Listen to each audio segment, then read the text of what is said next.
नमस्कार। आज हम ऑडियो नोट्स की शुरुआत करने जा रहे हैं। अगर आपको ये पसंद आए तो अपनी प्रतिक्रिया जरूर दीजिए किस प्रकार क्या और सुधार किया जा सके। तो आज हम शुरुआत करेंगे 1857 की क्रांति का जो टॉपिक है उसके बारे में। तो आइए शुरू करते हैं। बैरकपुर में 34वीं इन्फेंट्री के सैनिक मंगल पांडे ने 29 मार्च को चर्बी वाले कारतूसों के खिलाफ विद्रोह कर दिया था। 8 अप्रैल को उसे फांसी दे दी गई। 24 अप्रैल को मेरठ छावनी के 90 सैनिकों ने विद्रोह कर दिया। 10 मई को मेरठ छावनी में क्रांति की शुरुआत होती है। 20वीं एनआई तथा 3rd एलसी ने विद्रोह किया था। विद्रोही सैनिक दिल्ली चले गए तथा 11 मई को बहादुर शाह जफर को अपना नेता बनाया। 25 अगस्त को बहादुर शाह के नाम से आजमगढ़ घोषणा की गई, अर्थात सभी को क्रांति के लिए प्रेरित किया गया। अब हम बात करेंगे क्रांति के कौन कौन से केंद्र थे, उनके नेतृत्वकारी कौन थे और वहां पर अंग्रेज अधिकारी कौन नियुक्त था। तो सबसे पहले बात करते हैं दिल्ली की। दिल्ली में बहादुर शाह जफर और बख्त खान था। वहां पर अंग्रेज अधिकारी निकलसन और हडसन। निकलसन लड़ता हुआ मारा गया तथा बहादुर शाह को हुमायूं के मकबरे से गिरफ्तार किया गया था। यहाँ पर लखनऊ की बात करते हैं तो बेगम हजरत महल और बिरजिश कादिर यहाँ के नेतृत्वकारी थे और कैंपेबल नामक अंग्रेज अधिकारी यहाँ पर था। अवध में क्रांति ने जन विद्रोह का रूप धारण कर लिया था। बंगाल आर्मी में सर्वाधिक सैनिक अवध के होते थे, इसलिए अवध को बंगाल आर्मी की नर्सरी कहा जाता था। हेनरी लॉरेंस लखनऊ में लड़ता हुआ मारा गया। बेगम हजरत महल नेपाल चली गई। अब बात करते हैं कानपुर की। कानपुर में नाना साहब और तांत्या टोपे थे। यहाँ पर भी कैंपेबल अधिकारी था अंग्रेज और नाना साहब भी नेपाल चले गए। बात करते हैं झांसी की, तो यहाँ पर लक्ष्मीबाई और तांत्या टोपे थे नेतृत्वकारी और ह्यूरोज नामक अंग्रेज अधिकारी था। रानी लक्ष्मीबाई ने ग्वालियर पर अधिकार कर लिया था। सिंधिया ने अंग्रेजों का साथ दिया तथा रानी लक्ष्मीबाई ग्वालियर में लड़ते हुए मारी गई। ह्यूरोज ने रानी लक्ष्मीबाई के बारे में कहा है कि भारतीय क्रांतिकारियों में एकमात्र मर्द है, मतलब ये बात उन्होंने रानी लक्ष्मीबाई के लिए कही थी। तांत्या टोपे को मान सिंह ने नरवर के जंगलों में गिरफ्तार करवा दिया तथा शिवपुरी में उसे फांसी दे दी गई। कैनिन ने कहा था, सिंधिया अगर क्रांति में शामिल हो जाता तो हमें भारत से जाना पड़ता। ये शब्द हैं कैनिन के। अब बात करते हैं जगदीशपुर बिहार के। यहाँ से कुंवर सिंह थे और विलियम टेलर यहाँ का अंग्रेज अधिकारी। फैजाबाद यहाँ का नेतृत्व कर रहे थे मौलवी अहमद उल्ला शाह और रेनद नामक यहाँ का अंग्रेज अधिकारी।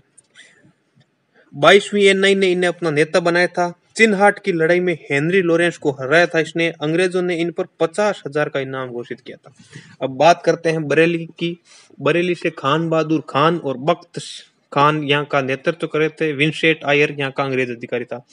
इलाहाबाद से लियाकत अली थे और नील नामक अंग्रेज अधिकारी। फतेहाबाद अजीमुल्ला, बड़ौत, शाहमूल, छोटा नागपुर, गोनू, जिन्हें कोल जनजाति के साथ विद्रोह किया था। अब बात करते हैं क्रांति के योजनाकारों की। क्रांति के योजनाकार थे अजीमुल्ला और रंगोजी बापू। क्रांति का दिन 31 मई तय किया गया था, लेकिन मेरठ में क्रांति 10 मई को ही शुरू हो गई थी। क्रांति के प्रतीक थे कमल का फूल और रोटी। क्रांति के स्वरूप की अगर हम बात करें तो विभिन्न इतिहासकारों ने अपने अपने मत बताए हैं कि ये किस प्रकार की क्रांति थी। अंग्रेज इतिहासकारों के पक्ष से इसे देखें तो उन्होंने क्या कहा। लॉरेंस और सिले नामक इतिहासकार थे, उन्होंने इसे सैनिक विद्रोह बताया। टीपी होम्स ने सभ्यता व बर्बरता के बीच संघर्ष बताया। एलियार रीज नामक अंग्रेज इतिहासकार ने धर्मांधों एवं ईसाइयों के बीच इसे संघर्ष बताया। बेंजामिन डिजरेली नामक अंग्रेज इतिहासकार ने राष्ट्रीय विद्रोह कहा इसे।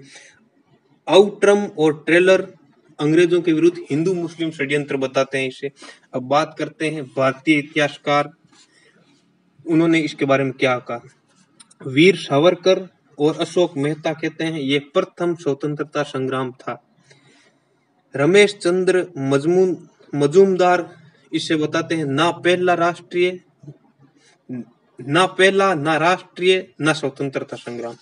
ये शब्द हैं रमेश चंद्र मजूमदार के। सुरेंद्रनाथ सेन इसे सैनिक विद्रोह से कुछ अधिक तथा राष्ट्रीय स्वतंत्रता संग्राम से थोड़ा कम बताते हैं। अब इनके 1857 की क्रांति के कारणों पर हम चर्चा करते हैं। तो राजनीतिक कारणों पर सबसे पहले चर्चा करेंगे। तो वेलजली की सहायक संधि द्वारा भारतीय रियासतों को आश्रित बनाने की परंपरा शुरू की गई, जिसका चरम विकास डलहौजी की हड़प नीति में था। व्यपगत का सिद्धांत वास्तव में नैतिकता का व्यपगत था, क्योंकि अंग्रेजों द्वारा किसी भी रियासत को किसी भी समय समाप्त कर किया जा सकता था अंग्रेजों द्वारा। इससे भारतीय शासक भयभीत थे। यही कारण है कि उन्होंने क्रांति का नेतृत्व किया। अनुपस्थित प्रभुसत्ता ने भारतीयों के आक्रोश को और बढ़ा दिया था। मुगल बादशाह की उपाधि छीनने का प्रयास किया गया, इससे मुस्लिम समाज में असंतोष था। अब बात करते हैं हम इसके प्रशासनिक कारणों की। सामंत तथा अभिजात वर्ग के विशेषाधिकार समाप्त कर दिए गए थे। 1856 में अवध में एक मुश्त बंदोबस्त लागू किया गया तथा जमींदारों की जमीनें छीन ली गई। इसलिए सामंतों एवं जमींदारों ने क्रांति में सक्रिय भाग लिया था। आर्थिक कारणों की बात करें तो नई भू राजस्व नीतियों व भू राजस्व अधिक होने से किसानों का शोषण हुआ तथा नगदी भू राजस्व के कारण साहूकारों के चुंगल में फंस गए थे। कृषि का वाणिज्यीकरण किया गया, जिससे खाद्यान्न की कमी हो गई। लगातार अकाल से किसानों की स्थिति दयनीय हो गई थी। कंपनी द्वारा कच्चे माल पर अधिकार कर लिया गया, इससे भारतीय हस्तशिल्प कुटीर उद्योग बर्बाद हो गए। सूती वस्त्र की मातृभूमि भारत को विदेशी कपड़ों से भर दिया गया। कंपनी द्वारा व्यापारिक नीतियां अंग्रेजों के अपने पक्ष में बनाई जाती थी, इससे भारतीय व्यापार वाणिज्य समाप्त हो गया। यही कारण है कि किसान, मजदूर व व्यापारी सभी ने क्रांति में भाग लिया था।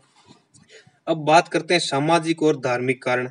अंग्रेजों द्वारा भारतीयों के साथ नस्लीय भेदभाव किया जाता था। भारतीयों को प्रशासन में ऊंचे पद नहीं दिए जा सकते थे। अंग्रेजों द्वारा सामाजिक रीति रिवाजों में हस्तक्षेप किया जाने लगा। ईसाई मिशनरियों द्वारा हिंदू व इस्लाम धर्म का मजाक उड़ाया जाता था। 1850 के धार्मिक अयोग्यता अधिनियम के अनुसार धर्म परिवर्तन के बाद पैतृक संपत्ति से वंचित नहीं किया जाएगा। सैनिक कारणों की बात करते हैं। भारतीय सैनिकों को अंग्रेजों के समान वेतन व सुविधाएं प्रदान नहीं की जाती थी। 1854 के डाकघर अधिनियम से सैनिकों की निःशुल्क डाक सेवा बंद कर दी गई। 1856 के सामान्य सेवा भर्ती अधिनियम के अनुसार सैनिकों की किसी भी स्थान पर नियुक्ति की जा सकती थी, जबकि भारतीय समुद्री यात्रा को धर्मभ्रष्ट मानते थे। अब बात करते हैं 1857 की क्रांति के तात्कालिक कारणों की। ब्राउन बेस बंदूक के स्थान पर नई एनफील्ड राइफलों का प्रयोग हुआ, जिनमें चर्बी वाले कारतूसों का था। तो ये तात्कालिक कारण में हम लिख सकते हैं। अब क्रांति के परिणाम या क्रांति का महत्व क्या रहा, इस पर बात करते हैं। ईस्ट इंडिया कंपनी का शासन समाप्त कर दिया गया तथा ब्रिटिश क्राउन ने शासन अपने हाथों में ले लिया। 1857 की क्रांति के बाद कोर्ट ऑफ डायरेक्टर्स तथा बोर्ड ऑफ कंट्रोल समाप्त कर दिए गए तथा भारत सचिव की नियुक्ति की गई, जिसकी सहायता के लिए 15 सदस्यों की भारत परिषद होती थी। इसका कार्यालय इंडिया हाउस कहलाता था, जिसके सभी खर्चे भारत से भेजे जाते थे। गवर्नर जनरल जीजी का नाम बदलकर वायसराय कर दिया गया था। हालांकि शासन में परिवर्तन किया गया, परंतु उसके स्वरूप में कोई परिवर्तन नहीं हुआ। साम्राज्यवादी नीतियों से भारतीयों का शोषण अनवरत जारी रहा। ये सभी परिवर्तन 1858 के भारत परिषद अधिनियम के अनुसार किए गए थे। चार्ल्स वुड भारत के प्रथम भारत सचिव थे। क्रांति का कारण डलहौजी की हड़प नीति को माना गया, इसलिए क्रांति के बाद प्रादेशिक सीमा विस्तार की नीति त्याग दी गई। हालांकि रियासतों का विलय नहीं किया जाता था, लेकिन उन पर अंग्रेजी संप्रभुता बनी हुई थी। क्रांति की शुरुआत सैनिकों ने की थी, इसलिए क्रांति के बाद सेना में विभाजन एवं प्रतितोलन का सिद्धांत अपनाया गया। इसके तहत बंगाल प्रेसिडेंसी में अंग्रेज व भारतीय सैनिकों का अनुपात 1:2 तथा मद्रास व बॉम्बे प्रेसिडेंसी में यह अनुपात 1:3 रखा गया। सामरिक महत्व वाले स्थानों पर अंग्रेजों की नियुक्तियां की जाती थी। 1857 की क्रांति के बाद अंग्रेजों ने अपना संपूर्ण ध्यान व्यापार वाणिज्य पर लगाया तथा साम्राज्यवादी आर्थिक नीतियों के कारण भारतीयों का शोषण और बढ़ा। क्रांति के बाद अंग्रेजों द्वारा भारतीयों के प्रति नस्लीय भेदभाव और बढ़ गया था तथा अंग्रेज शासन को सही साबित करने के लिए श्वेत जाति का भार नामक सिद्धांत दिया। 1858 के महारानी विक्टोरिया घोषणा पत्र के अनुसार सभी भारतीय महारानी की संता है तथा उनके साथ किसी भी प्रकार का भेदभाव नहीं किया जाएगा। प्रशासनिक पद योग्यता के अनुसार दिए जाएंगे।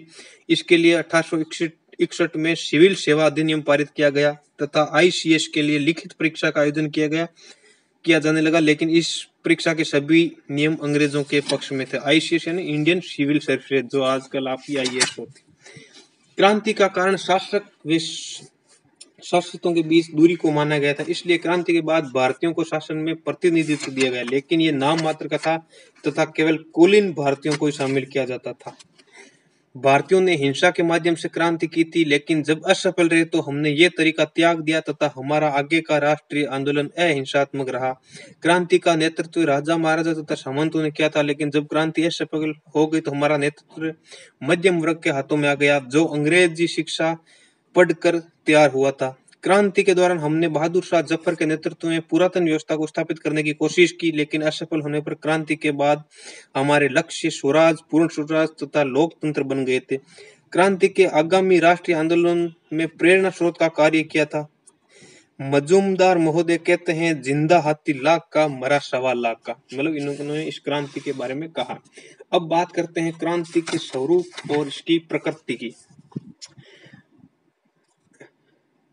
लॉरेंस व शिल्ले के अनुसार सैनिकों के सेवा संबंधी शर्तें में चर्बी वाले कारतूसों के खिलाफ विद्रोह किया था, अतः ये एक सैनिक विद्रोह था, ये लॉरेंस बताते हैं। लेकिन ये मत सही नहीं है, क्योंकि क्रांति में गैर सैनिक तत्व सम्मिलित हुए थे तथा क्रांति के बाद साधारण जनता को फांसी दी गई थी तथा अधिकांश भारतीय सैनिक अंग्रेजों की तरफ से लड़ रहे थे।